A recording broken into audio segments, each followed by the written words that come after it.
எடப்பாடி அவர்களும் சொன்னாரு. திமுக ஆட்சியில அணில்னு சொன்னாங்க. நீங்க ஃபியூஸ்ன்னு சொல்றீங்க. போர்க்கால அடிப்படையில நீங்க ஏன் நடவடிக்கை எடுக்க மாட்டேன்றீங்க? எங்க வந்துச்சு மின்வெட்டு? மத்திய சென்னை, வட சென்னையில தான் அதிகம். ஏன்னா, அங்க இவர்களுக்கான அந்த அக்கறையே இருக்காது. அந்த மக்கள பத்தி ஒரு அக்கறையும் இருக்காது. ஒரு எனக்கு என்னன்னா இது பண்ணுவாங்க. தென்சென்னையில பண்ண சொல்லணும் பாப்போம். இந்த டாஸ்மார்க்ல அந்த கேஸுக்கான காசு, அது எங்கெங்கேயோ போயிருந்தது. அத இவர்களுக்கும் திருப்பிக்கலாம். நமக்கு குடுத்துருங்க. அதே 1200 கோடி அமைச்சருக்கும், பார்ட்டிக்கும் போயிருக்கும். ஆனா, அது வேணாம் கவர்மெண்ட்டுக்கு திருப்பி விடுன்னு சொல்லி திருப்பி விட்டுட்டு தைரியமா வெளிய சொல்றாங்க. மேட்டூர் அணை நீர் இல்ல. திறக்கப்படலன்றது ஒரு 71 அடி இஷ்யூவா இருக்குது. இருக்கு சார். 91 அடி வேணும். தண்ணீர் இல்ல. தண்ணீர் இல்ல. கர்நாடகால நமக்கு தரல அப்படிங்கிறது ஒரு பிரச்சனை 9 ஓடிட்டு இருக்கு. டிஎம்சி கொடுக்க ம். சொல்லியும் குடுக்கல. அவனுங்க குடுக்க மாட்டானுங்க. எப்ப குடுக்கல. குடுப்பானுங்க தெரியுமா? ஆனா ஒரு அரசு மருத்துவமனையில ஓபி சீட் வாங்குறதுக்கு ஆன்லைன் செயலி இப்ப தான் கொண்டு வராங்க. அப்ப எவ்வளவு திமிர்த்தனமா இருந்திருக்காங்க பாருங்க. இதெல்லாம் சார் இதே ரொம்ப மாரி ஆர்டிஓல இருக்கக்கூடிய லஞ்சத்த ஒழிக்கிறதுக்கு போக்குவரத்து துறை அமைச்சர் ஏதாவது எனக்கு பண்ணுவாரா? இது ரொம்ப மோசமான ஆர்வத்தோட இந்த எதிர்பார்க்குறாங்க. கவர்மெண்ட் உடைய மெத்தனமான ஒரு வழக்கமான அமைச்சர்ல பார்த்திபன் ஒரு ஆள். ஏன்னா இது ஆர்டிஓவால பாதிக்கப்படாத குடும்பங்களே இருக்காதுன்னு ஏங்க நினைக்கிறேன். எல்லாருமே லஞ்சம் குடுத்தா தான் அங்க வேலை நானு நடக்கும்ன்றது பர்மிட் இருக்கு. வாங்க நேரா போனேங்க. என் ஆர்சி புக் எடுத்து தொலைச்சு தூக்கி போட்டாங்க. நேரா போன ஒரே காரணத்துக்காக. ரூ. 4500 அப்போ பர்மிட்டுக்கு காசு குடுக்கணும். இந்த டிரைவிங் ஸ்கூல் மூலியமா ஆர்டிஓக்கலாம்.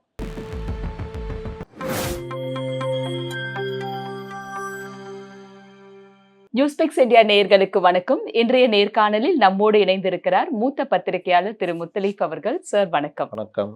சார் இப்ப ஈபி துறை எடுத்துக்கிட்டோம்னாக்கா, ஃபியூஸ் போனது ஒரு ரீசனா சொல்றாங்க. நெறைய டிரான்ஸ்ஃபார்மர் சரியில்ல. முன்னாடி இருந்த சீர்கேடுகள் இது ம். எல்லாத்தையும் காரணமா சொல்லும் பொழுது, எடப்பாடி அவர்களும் சொன்னாரு. திமுக ஆட்சியில அணில்னு சொன்னாங்க. நீங்க ஃபியூஸ்ன்னு சொல்றீங்க. போர்க்கால அடிப்படையில நீங்க ஏன் நடவடிக்கை எடுக்க மாட்டேன்றீங்க? அப்படின்ற கேள்விய நீங்க போர்க்கால எப்படி அடிப்படையில பார்க்குறீங்க? நடவடிக்கை எடுத்ததுனால தான் ஒரு 4, 5 நாள் இருந்த அந்த மின்வெட்டு இன்னைக்கு இல்ல. இன்னைக்கு தேடி தேடி ஆவடியில 1, இன்னொரு இடத்துல 1ன்னு செய்திய போடுறாங்க. இன்னொன்னு மின்வெட்டுன்றது ஜனவரி மாசத்துலருந்து தான் இருந்தது தான் அது. ஆனா அந்த சேனல் எல்லாமே அவங்களுது. சார்பு சேனல் எல்லாம். அத ஒரு செய்தியா போட மாட்டாங்க. இப்போ மின்வெட்டு அவ்வளவா இல்ல குறைஞ்சிருச்சுன்றீங்களா? மின்வெட்டு நானே நேரடியா பேசினதுல 2, 3 காரணங்கள். செயற்கையாக உருவாக்கப்பட்டது. எப்பவுமே இருக்கிற அலட்சியம் ஒண்ணு இருக்குல்ல, மின் ஊழியர்கள்ட்ட அது. 3வது பற்றாக்குறை, ஆள் பற்றாக்குறை. இந்த மின்வெட்டு இதெல்லாம் வந்தோன்னே, அவன் ஒரு ஆளு டக்குனு அந்த ஏரியா நீங்க எங்க வந்துச்சு மின்வெட்டு? மத்திய சென்னை, வட சென்னையில தான் அதிகம். ஏன்னா, அங்க இவர்களுக்கான அந்த அக்கறையே இருக்காது. அந்த மக்கள பத்தி ஒரு அக்கறையும் இருக்காது. ஒரு எனக்கு என்னன்னா இது பண்ணுவாங்க. தென்சென்னையில பண்ண சொல்லணும் பாப்போம். அப்போ இந்த விஷயங்களுக்கு அவர்கள்ட்டயே பேசினப்போ, எக்ஸ்ட்ரா யூனிட் இந்த மொபைல் யூனிட்டுகள் அதிகம் போட்டு, ஆட்களை போர்க்கால அடிப்படையில அதிகமா போட்டு பண்ணோன்னே, இன்னைக்கு அதெல்லாம் இல்ல. இன்னைக்கு சோலார் மின்சாரத்தை நோக்கி மின்துறை அமைச்சர் நகர்றாரு. நல்ல விஷயம். மத்திய அரசு கோடிக்கணக்கில குடுக்குது. மானியமாவும், சப்சிடி பல விஷயங்கள குடுக்குறாங்க. தமிழ்நாடு கவர்மெண்ட் ஓரளவுக்கு தான் அத பயன்படுத்திக்கிட்டு எனக்கு என்னன்னு இருந்தாங்க. இதை நிறைவாக மாத்துனீங்கன்னா வேற லெவலு. வானம் பார்த்த பூமி இருக்குல்ல, ராமநாதபுரத்துல பல இது. அங்கெல்லாம் சோலார் போட்டீங்கன்னா, கீழ ஆடு வளர்க்குறது, கோழி வளர்க்குறதெல்லாம் வச்சுட்டு, அந்த சோலார் இது குத்தகைக்கு எடுத்தீங்கன்னா, அவ்வளோ வீடுகளுக்கு, இந்த காம்ப்ளெக்ஸ்களுக்கு, தொழில் நிறுவனங்கள், இந்த மாரி எங்கெங்க அரச கட்டடங்கள் எல்லா இடத்துலயும் சோலார் போட்டு அத எடுத்தீங்கன்னா, கிகா வாட்ஸ் அளவுக்கு உங்களுக்கு மின்சாரம் கிடைக்கும். அப்ப இதுல ஏன் கவனம் செலுத்தல? ஏன்னா, நம்ம தான் வெளியில ஒரு யூனிட்ட ரூ. 8 ரூ. 10 வாங்குறோமே. பல வகையில அப்படி பார்க்குறோம்ல. அப்ப நம்ம இத விரும்புவோமா? இது போட்டா தண்ணீர் விளைஞ்சிரும்ல. இன்னும் கேட்டா கோல் இருக்குல்ல, அனல் மின்சாரத்தையும் நம்ம குறைச்சிக்கலாம். கோல்னால வர அந்த இது இருக்குல்ல சாம்பல், அது பயங்கரமான சுற்றுச்சூழல் கேடு இல்ல. கோலுக்கு வர சாம்பல் இருக்குல்ல, அந்த சாம்பல் எடுக்கிறதுக்கு ஒரு டன்னுக்கு இவ்வளோன்னு அமௌண்ட்டாம் கமிஷன். இந்த கவர்மெண்ட் வந்தோனே எவ்வளோ வருது இவ்வளோ. தருவாங்களா? தருவாங்க சார். அத கவர்மெண்ட்டுக்கு ஏதாவது பண்ண முடியுமா பாருங்கன்னு மாத்தி விட்டுருக்காங்க. என்ன சொல்லுவீங்க? இதெல்லாம் நம்மளுக்கு செவி வழி செய்தியாக சொல்றாங்க. சார் இதெல்லாம் இந்த மாரிலாம் பண்றாங்க. நல்ல விஷயம் இதெல்லாம் பேசுங்க அப்படின்னு. கெட்ட விஷயம் வந்தாலும் பேசுவோம். மாற்றம் நினைக்கிறாங்கல்ல, அதே ஒரு நல்ல விஷயம். கொஞ்சம் இது மாறாம இருங்க. அவ்வளோதான் நம்ம சொல்றது. இப்ப பண்றத 6 மாசம் பொறுத்து வழக்கமா மாறுற மாரி மாறிட்டீங்கன்னா, நம்ம ஒண்ணும் சொல்றதுக்கு இல்ல. கடுமையா விமர்சனம் வரும். ஆனால் ஏதோ பண்ணணும்னு நினைக்கிறாங்க. ரூ. 30 கமிஷன் சார். நீ அதெல்லாம் வேணாம். 5% கமிஷன் குடு. மீதிய நீ அதில வேலையிலயோ மத்த இதுலயோ காமின்ற அளவுக்கு இன்னைக்கு பண்றாங்கன்னா நல்ல விஷயம். நான் அத வரவேற்பேன். 0 எனக்கு கமிஷனே வேணான்னு சொல்றது வந்து ஏமாத்துறது. 5% குடுப்பா அப்படின்றது அதுவே பெரிய தொகை தான். ஏன்னா, இது வந்து முதலாளித்துவ உலகம். நீங்க வந்து எல்லாத்துலயும் வந்துட்டு இதுவாலாம் இருக்க முடியாது. சில விஷயங்கள்லாம் எதார்த்தமா போய் தான் ஆகணும். லஞ்சம் வாங்கிட்டு வேலைய செய்ற அதிகாரியும், லஞ்சம் வாங்கிட்டு திமிர்த்தனமா பேசிட்டு வேலைய செய்து குடுக்காத அதிகாரியும் கம்பேர் பண்ணா, அவர் நல்ல மனுஷன்பா. காசு வேலைய முடிச்சு குடுத்துருவாரு. இதான் எதார்த்தம்.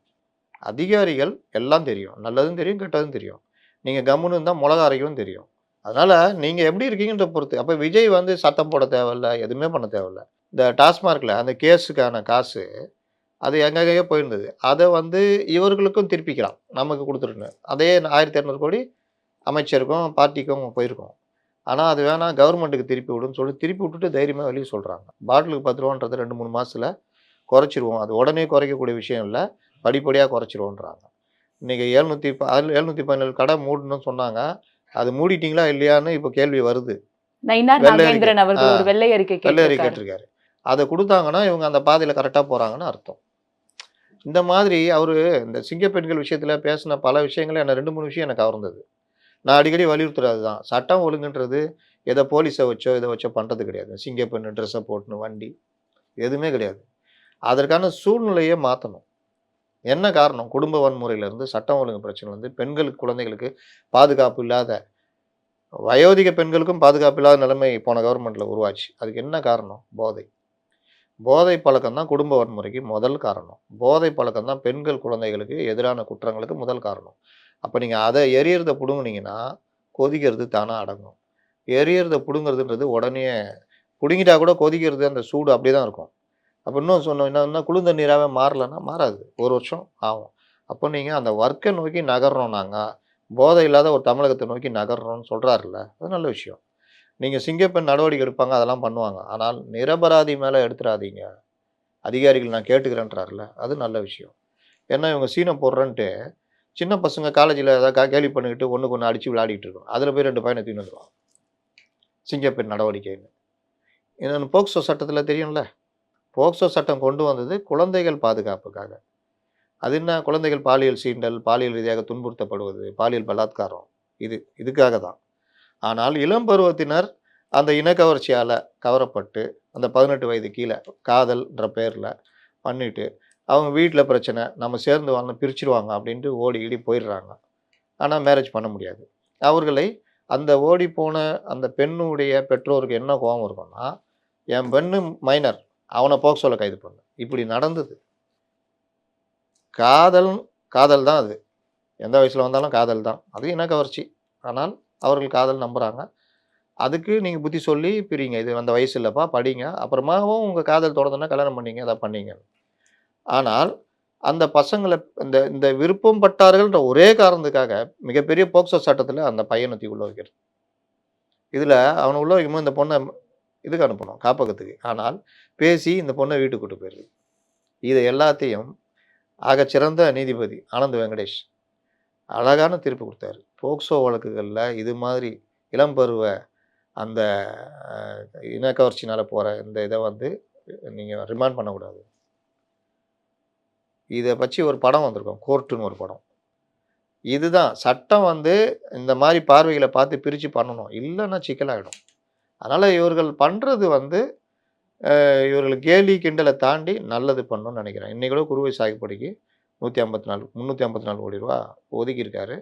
இது வழக்கமான நடைமுறை. வரவேற்கப்பட வர மேட்டூர் அணை நீர் வந்து இல்ல. திறக்கப்படலன்றது ஒரு 71 அடி இஷ்யூவா இருக்குது. இருக்கு சார். 91 அடி வேணும். தண்ணீர் இல்ல. தண்ணீர் இல்ல. கர்நாடகால நமக்கு தரல அப்படிங்கிறது ஒரு பிரச்சனை 9 ஓடிட்டு இருக்கு. டிஎம்சி குடுக்க ம். சொல்லியும் குடுக்கல. அவனுங்க குடுக்க மாட்டானுங்க. குடுக்கல. எப்ப குடுப்பானுங்க தெரியுமா? மேகதாது அணைக்கு வந்து எதிர்ப்பு தெரிவிக்க கூடாதுன்னு பிரதமர சந்திச்சிருக்காரு சிவகுமார் அவர்கள்.